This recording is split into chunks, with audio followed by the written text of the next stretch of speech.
Story 1. I was left alone for a couple of minutes in a friend's house and licked one of those pink salt lamps. It was exactly like I was hoping, and I know I won't be able to buy one for myself now.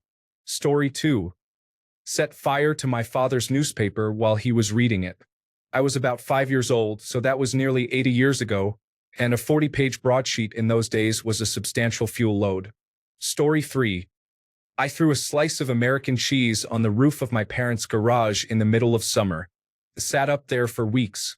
It turns out Kraft singles will badly degrade an asphalt shingle. Story 4.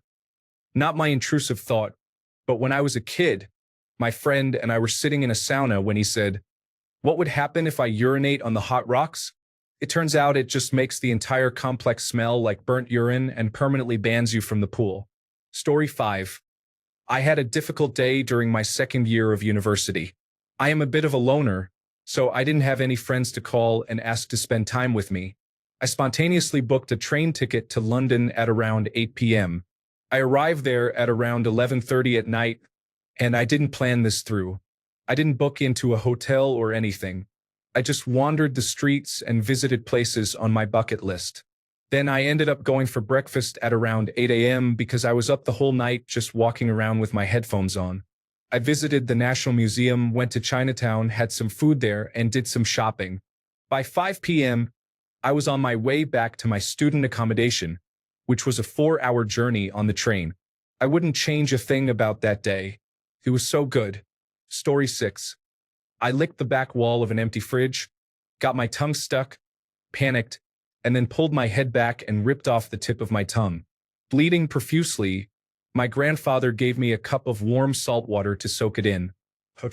Story 7. I urinated in a coffee mug and microwaved it for 3 minutes, then ran it under cold water, which caused the mug to shatter and spray boiling urine everywhere.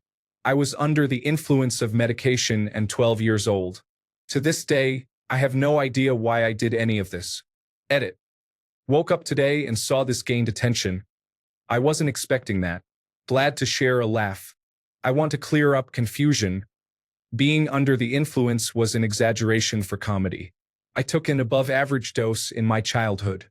I think I just didn't mesh well with the medication, and it always made me do insane things. This event isn't even the most unhinged thing I've done on medication. But no, my parents weren't giving me a large dose every day. Story 8. Drank a mixture of fruit juice, instant noodle powder sauce, hot water, and I think soy sauce. This caused me to vomit like crazy the following night. I couldn't smell chicken-flavored noodles for years after that without gagging. Story 9. I put a few Jaffa cakes in an electric kettle and boiled them. Of all the comments I've made on Reddit over the years, I would never have expected this one to garner so many upvotes and comments. Cheers, I suppose, you beautiful bunch. Story 10. My parents had a blender I would use every day to make a smoothie, and it always slowed down with ice. I was annoyed at it not being powerful enough to just smash it. I thought I would be able to stop it with my finger if I pushed down on the middle bit. Honestly, even typing it out 30 years later feels stupid. I did not lose any fingers, but the end of one of them is all scar tissue, and I cannot feel anything in the end of 2 fingers. So, in a way, I am like a superhero. In another, more accurate way, I am an idiot. Story 11. When young, I filled the cleaner's orange window cleaner with Fanta. The cleaners then went around my uncle's house spraying Fanta on the windows instead of cleaning them. Everyone saw the humor, even if they were less than impressed. Story 12. I don't do well during holidays with my wife's extended family. I walk in the door to insults, get almost no food, and leave feeling upset. One year I started drinking, and things escalated. My wife's aunt cracked a joke about me driving my same old car.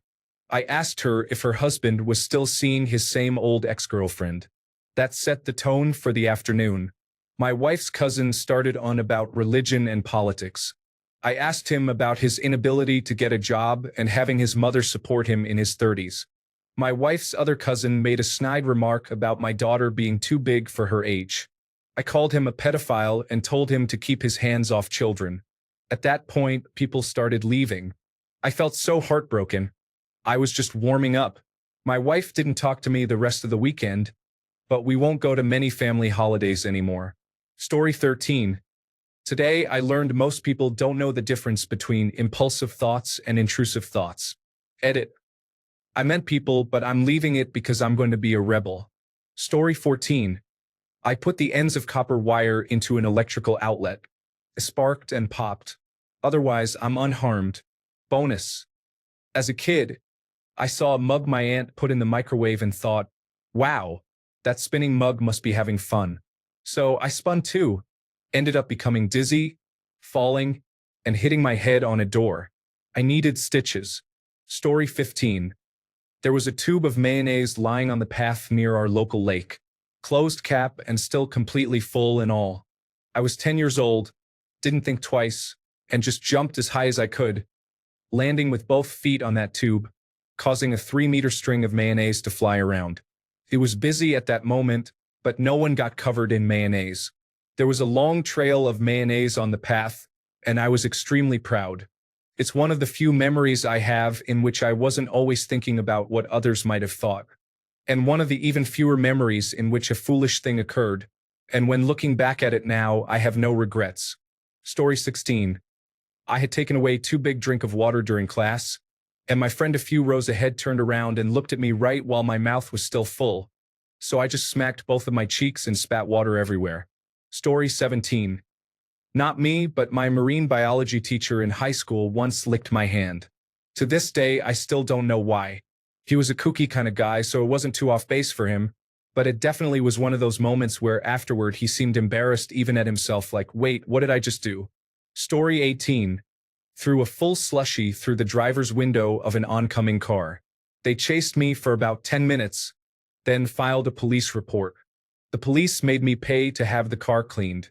The innocent victim actually worked in a car detailing place, and I got to pay the employee rate to have the car cleaned.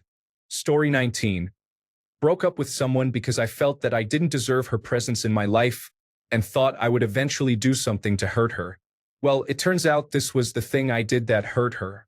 I regret it every day and wish I could go back in time and prevent myself from self-sabotaging in this manner, if only because I involved someone else in it. Story 20. Poured my half-drunk beer into my date's half-drunk beer of another style because I thought they would taste good together. He didn't think so. I drank it and he ordered another. Tasted mediocre. Story 21. I live in India, and here they say it's good to get drenched in the first shower of the rainy season. Not true scientifically, but a lot of fun. So we as kids were allowed to play in the rain. I went, played for half an hour, and came back home. My mother gave me a nice bath with clean, warm house water. She dried me off with a towel and dressed me up again, looking pleased with her effort. But the rain was still calling to me. After a while, I went back outside, this time wearing my raincoat and carrying an umbrella to watch other kids play. There was a tank in the courtyard of a nearby temple, around 3 to 4 feet deep. It was full and brown with the collected rainwater. Seeing other kids jumping, swimming, and having fun, I could not hold myself back. I thought since I was wearing the raincoat, I wouldn't get wet. In my defense, the raincoat had elastic sleeves for wrists and ankles, and jumped into the tank. At first, the raincoat puffed towards the wrists and ankles as air filled inside the raincoat tried to escape, but the elastic wouldn't let it through. I was surrounded by water, but none was inside. Everything was going as planned. And then I moved a little inside the water. The air traveled from the vicinity of my limbs to my chest. The raincoat near my chest, which was before sealed to my chest, puffed open, creating a big gaping hole at the neck for water to come in. Water gushed in, replacing the air inside. Within minutes, I was completely drenched. This I did not expect. I went back home carrying an umbrella, wearing a raincoat, yet completely drenched. My mother was not happy, to say the least. Now, even after 20 years, I cannot forget the slipper she wore at that time. That slipper is now etched in my memory forever. Story 22. Realized intrusive thoughts turned out to be fun for me because I loved chaos. So, I kept letting them win, which turned into drug addiction. I didn't grow up until my 30s, and it took years to learn to control myself. We had a pretty crazy run, though. Story 23. After my husband cheated, I grilled some of his football memorabilia.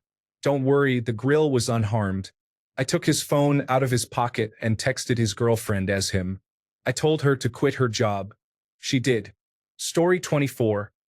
My dad and I were having an argument when I was about 16. Damned if I remember what it was about. But I got angry and, without a second thought, flung the pencil I was holding at his head. It hit him square between the eyes. He got up and punched me in the arm. I was so surprised by the whole thing that all I could stammer out was, "What?" I feel very dumb when I think about it. He and I didn't fight that much, and I was usually much better at regulating my emotions. Also, I could have put his eye out if my aim had been off. Still, though, it was probably the most accurate pitch I've ever thrown. Story 25. I don't know, I think of weird or scary stuff occasionally. Jumping off a cliff, driving off a bridge, walking into the street, and getting hit by a bus. All pretty common ones for everyone, I think. I have no trouble not acting on them. Mostly, thoughts like that are just imagining scenarios, and I just scare myself thinking about them. I never want those things to happen. It's just a healthy level of fear that something could happen, like what if I burn myself on the stove while cooking? Then I imagine how that could happen. I had to have a therapist explain to me that imagining scenarios as a fleeting thought that lasts a few seconds and is dismissed is not the same as thinking about it constantly, planning for it, or wanting to actually do it. However, if it doesn't hurt anyone else, myself, or damage anything, then I'll just go with it. Usually, it's just making weird noises or picking things up and playing with them like a fidget toy. I wish I had something more exciting. Story 26. My stepdad bit into a piece of cake, and my 7-year-old self wanted to smash it into his face, but didn't think about the fork. The fork flew to the back of his throat and stabbed him. Thankfully, he was okay, but it definitely hurt and I felt awful. Story 27. I tried to kill myself 3 times. Obviously, something happened each time to keep me here, but I'm always fighting daily against the 4th attempt. Mental health is important, everyone. Don't overlook addressing it if you're suffering. There are resources out there to help. Story 28. When my dad was a kid, he was a mischievous terror. He was eating an ice cream one day when a bus was heading down the street towards him. The bus driver's side window was open. He did the calculus and couldn't resist the urge to throw his ice cream. He hit the bus driver smack in the face through the window as the bus passed by. Story 29. I saw an exposed plug sitting on the floor once in a hardware store as a kid, so I curiously picked it up, connected it to the nearest outlet, and then before you know it, I touched it. I got shocked and reflexively pulled my finger back from the burning pain, which lasted for like a whole minute. To describe it, it felt like putting your finger on boiling oil and then placing it near the tip of a candle flame afterwards. It was sore for a couple of weeks and was so sensitive to touch. Even bandages didn't help. Story 30. Most of these are impulsive thoughts, not intrusive thoughts. Impulsive, things done on a whim. Intrusive, things you keep thinking about, do not want to, typically then try not to think about, they come back and repeat.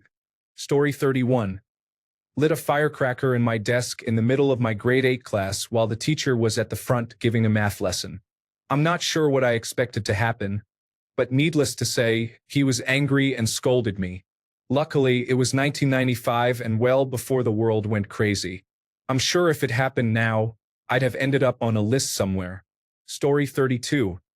Having obsessive-compulsive disorder and scrolling through the internet really sucks.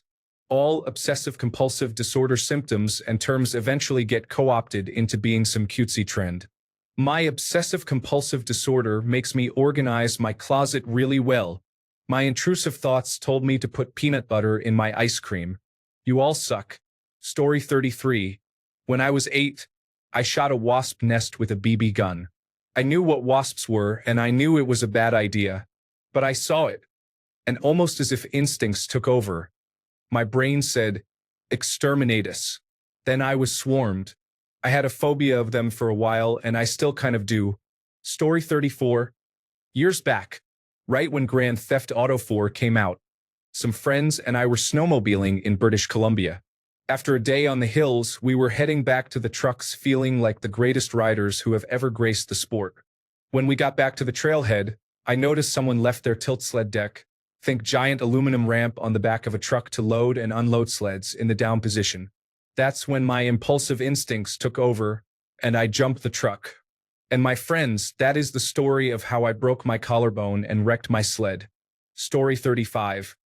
I went to an area in the middle of town in the middle of the night, all greased up with baby oil, and cut my clothing off, other than my underwear, with scissors so I couldn't back out and put them back on, and tried to make it back to my place without being seen. I was homeless and crashing on a couch. Poured milk and urine into my only shoes and let them fester for a while so I would smell bad everywhere I went. Ditto to the above. Used a lighter and crochet hook to burn patterns into the skin on my arm. Bit a small chunk of flesh out of my arm. I was in psychiatric solitary confinement. Did sex work for drugs when I honestly didn't have a drug problem. Wanted to see what it was like. When I was 13, I tried to give myself brain damage by drinking mercury from a thermostat because I wanted to see what it was like to be intellectually disabled. Also, when I was 13, I tried to kill myself with sleeping medication to see what death is like. I have diagnosed bipolar disorder, borderline personality disorder, attention deficit hyperactivity disorder, generalized anxiety disorder, and post-traumatic stress disorder. Some of these are more impulsive than intrusive, but the last two were intrusive for sure. Most of my intrusive thoughts center around humiliating myself or putting myself into situations where humiliation is likely. It's not a kink for me, as I explored that. I specifically don't like being humiliated in sexual contexts. This was all over 10 years ago. I'm adequately medicated and have been in weekly therapy for 8 years. Happily married for 7.